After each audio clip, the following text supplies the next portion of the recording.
Community outreach program naman ang handog ng mga personahe ng Dumalag Municipal Police Station para sa mga residente ng Barangay Concepcion, Capiz.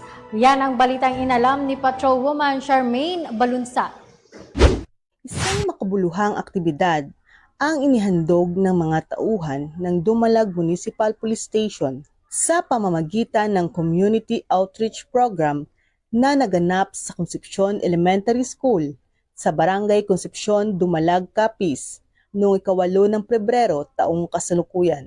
Ang nasabing programa ay naging posible sa pamumuno ni Police Major Cheryl M. Visto sa tulong at suporta ng mga opisyal ng barangay sa pamumuno ni Barangay Captain Aurelio Paildin at OIC na nabanggit ng paaralan na si Jonette F. Cunanan sa pamamagitan ng iba't ibang aktibidad tulad ng tanod training, tree planting activity, feeding program at lecture. Isinagawa ang lecture na naglalayong magbigay ng impormasyon at kaalaman sa mamamayan hinggil sa batas, karapatan at responsibilidad bilang mamamayang Pilipino, lalo na sa pagsugpo ng krimen upang mapanatili ang kaligtasan at kaayusan sa komunidad. Sa tree planting activity, nagkaisa ang mga residente at mga pulis upang magtanim ng mga puno sa paligid ng paaralan. Samantalang sa feeding program, bakas sa mga mukha ng mag-aral ang tuwa at kagalakan dahil sa libreng pagkain na kanilang natanggap.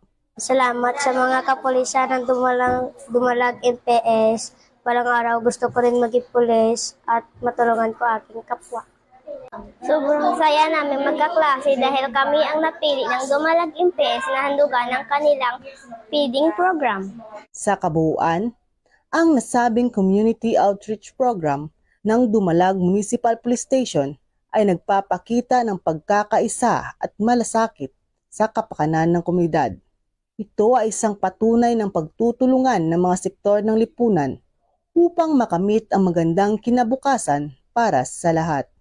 Maraming salamat sa kapulisan ng Dumalag MPS!